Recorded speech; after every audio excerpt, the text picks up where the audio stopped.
He loved me more than you ever knew, Amanda sneered, standing on our family ranch's front porch like she owned it. That's why he left everything to me. My sister-in-law's words hit harder than the Texas summer heat as I stood in the driveway, still holding the box of my father's photographs I'd come to collect. My name is Emma Carter, and at 32, I was being locked out of my childhood home by the woman who'd married my brother just 18 months ago. The same woman who'd somehow convinced my father to change his will 3 days before he died of a sudden heart attack. The locks have been changed, Amanda continued, twirling a new key ring around her finger. And I already called the sheriff about trespassing. Your father made his choice, Emma.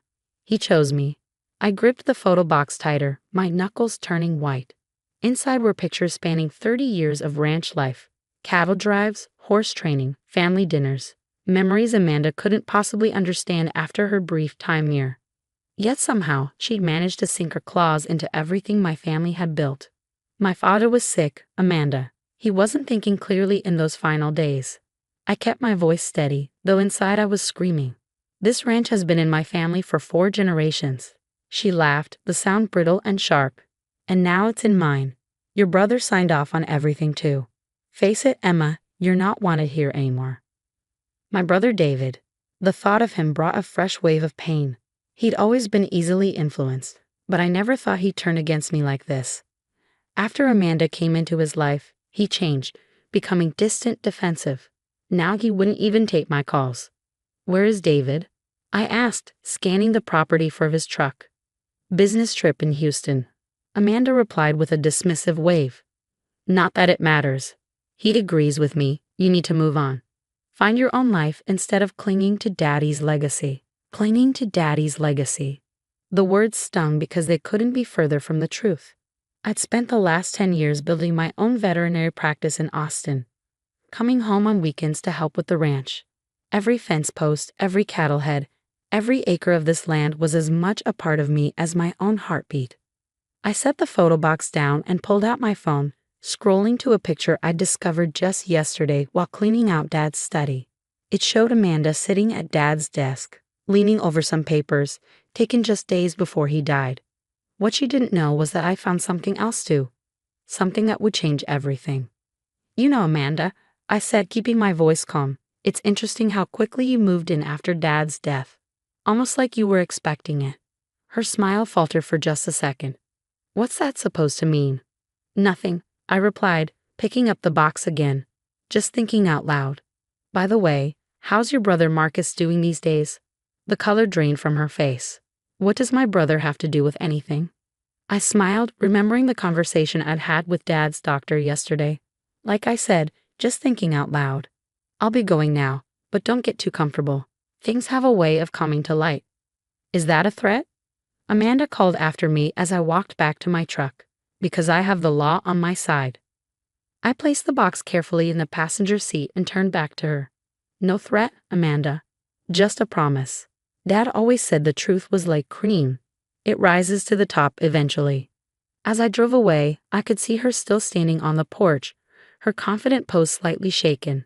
She had no idea what I'd discovered in Dad's study, or about the DNA test I'd secretly ordered. No idea about the security camera footage I'd retrieved from Dad's computer, showing her and her brother in Dad's study late at night, or the medical records that would prove everything. I pulled over at the end of the long driveway, my hands shaking as I gripped the steering wheel.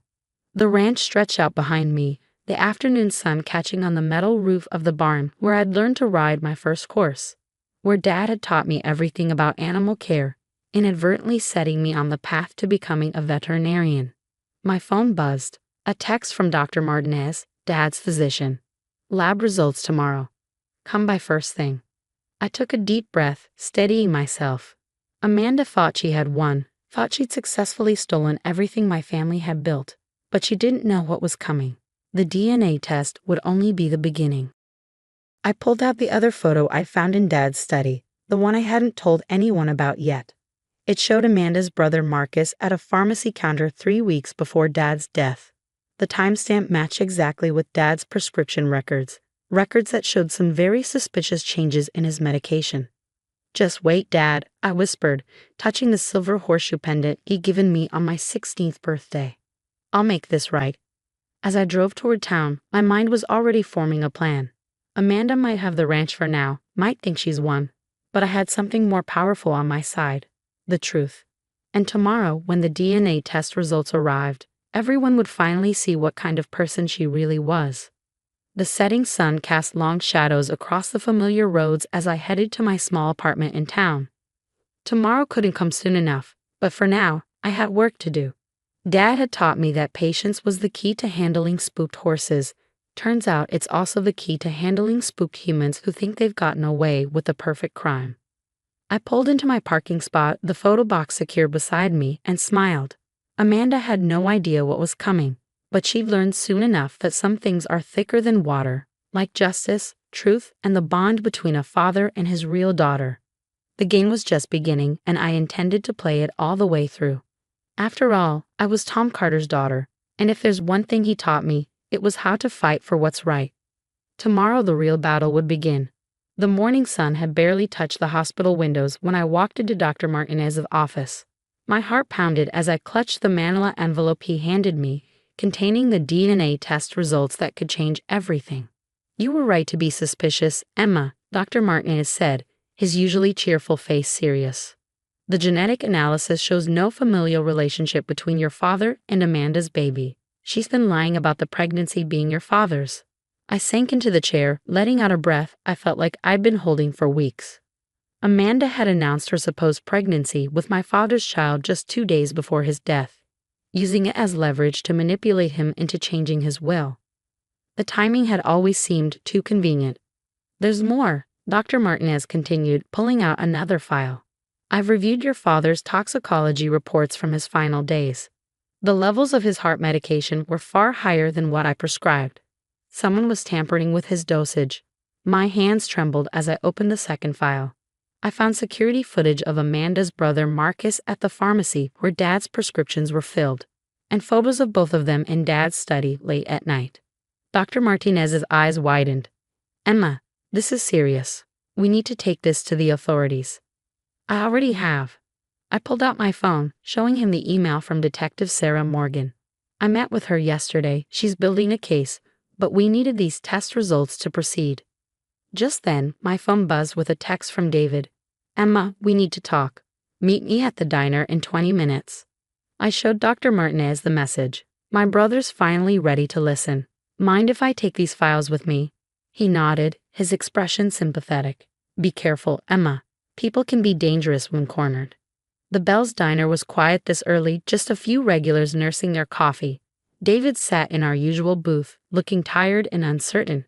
The sight of him made my heart ache. We'd been so close before Amanda came into our lives. "Hey," he said softly as I slid into the seat across from him. "I've been doing some thinking." "That must be new," I couldn't help saying. "Amanda usually does your thinking for you these days." He winced but didn't argue. "I found something in Dad's study last night after Amanda went to bed. A letter he wrote to me, hidden in his old boots." He pulled out a worn envelope. "He knew something was wrong, Emma. He was trying to tell us." I placed the DNA results on the table. "There's a lot wrong, David. Amanda's been lying to all of us. That baby she claims is Dad's, it's not his." The color drained from his face as he read the results. "But she said she convinced Dad." "She convinced him of a lot of things," I said gently, "with help from her brother Marcus. They were planning this for months." David's hands shook as he set down the paper. "The night Dad died, I saw Marcus leaving the house. Amanda said he was just dropping off some supplements for Dad's heart. They were tampering with his medication, David. Dr. Martinez confirmed it this morning. The toxicology reports showed dangerous levels of his heart medication in his system." My brother's face crumpled. "Oh God, Emma. What have I let happen?" "It's not too late." I reached across the table, taking his hand. "Detective Morgan is building a case, but we need your help. Amanda trusts you. She might have left evidence in the house." David squeezed my hand, and for a moment I saw my big brother again, the one who used to protect me from schoolyard bullies and teach me to rope cattle. "Tell me what you need." Just then, the diner's door chimed. Amanda walked in, her face darkening when she saw us together. "Well, isn't this cozy? Having a little family reunion without me?" "Amanda, David's voice was different now, harder. We need to talk. About what? She slid into the booth next to him, her hand possessively on his arm. About how your sister's trying to cause trouble again. I met her gaze steadily. About how you're not actually carrying my father's child. The flash of panic in her eyes was brief but unmistakable. That's ridiculous. I have the tests to prove it. Funny thing about tests, I said, sliding the DNA results across the table. They tend to reveal the truth. Amanda's face went pale as she read the document. These are fake. You're trying to trick us. Like you tricked Dad. David's voice was quiet but firm. Like how you and Marcus tricked all of us. Amanda's composure cracked. She stood up abruptly, her chair scraping against the floor. You don't know what you're talking about. Either of you. I think we do, I said, standing to face her. And so does Detective Morgan. She's very interested in those late-night visits you and Marcus made to Dad's study, and the pharmacy records showing how Marcus tampered with Dad's prescriptions. Amanda's hand flew to her throat. You can't prove anything. Actually, we can. David stood up too, moving to stand beside me. It's over, Amanda. Get out of our house. She looked between us, her confident facade crumbling. You'll regret this, she hissed, then turned and fled the diner. David and I watched her go, then he turned to me. I'm so sorry, Emma. I should have listened to you sooner. You're listening now, I said, hugging him tight. That's what matters. As we drove back to the ranch together, I could see change in David's posture, like a weight had been lifted. We both knew the fight wasn't over. Amanda wouldn't give up easily, but for the first time since Dad's death, we were facing it together. Dad would be proud of you, David said as we pulled up to the ranch house. You never gave up on the truth. I touched my horseshoe pendant, smiling. He taught us both that, remember? The truth always comes out in the wash. We walked up to the house together, ready to reclaim what was ours. Amanda's car was gone, but we knew this was just the beginning. There would be legal battles ahead, more evidence to gather, a long road to justice. But standing there with my brother, looking out over the land our family had worked for generations, I felt stronger than ever.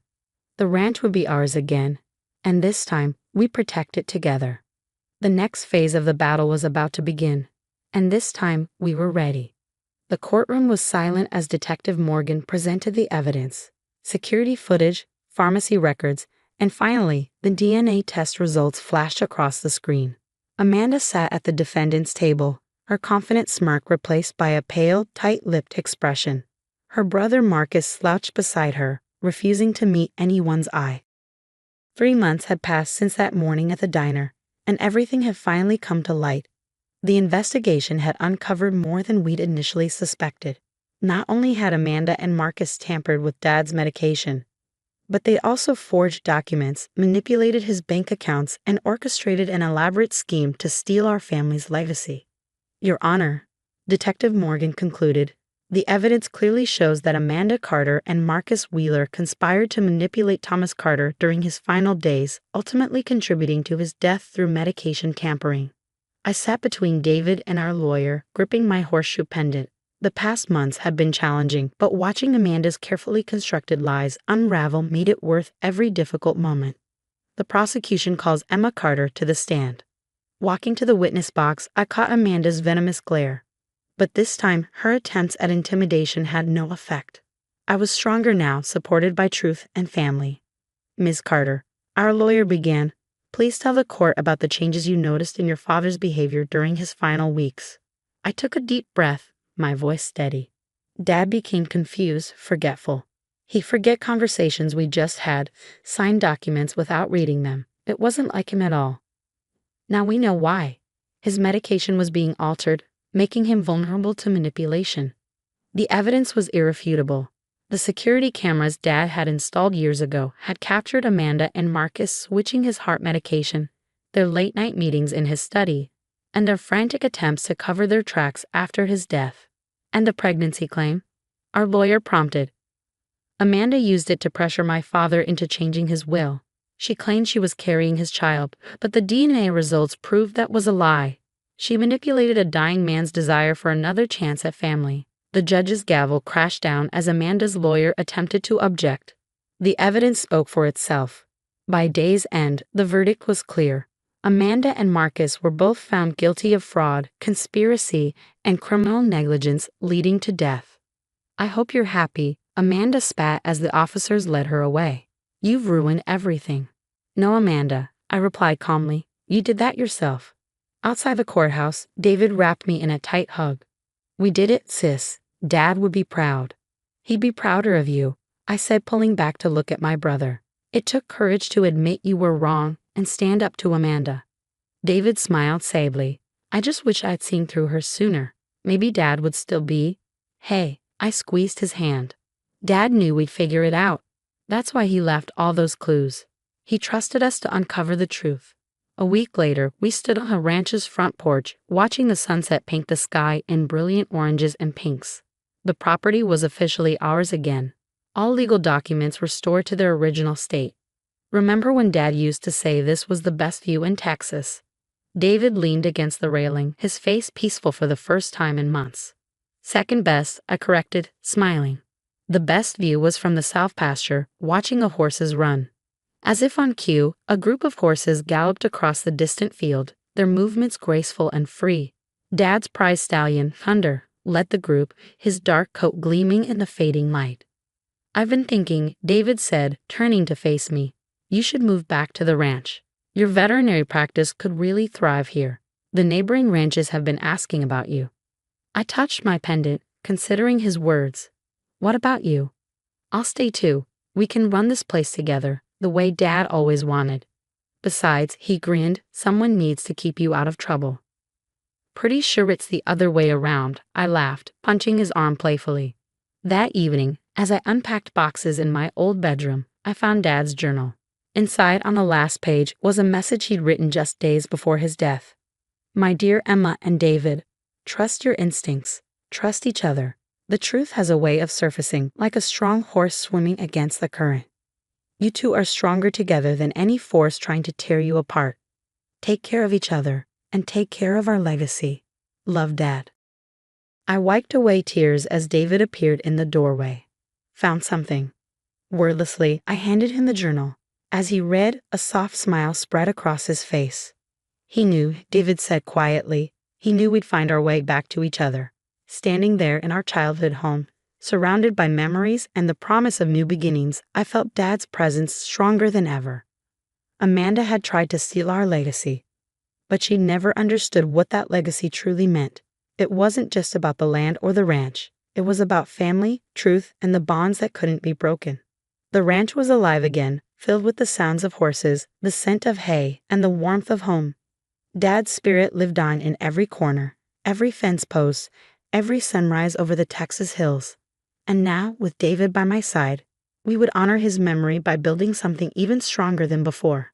Some people might call it justice, but I like to think of it as coming home, to the truth, to family, and to the legacy Dad always knew we'd protect.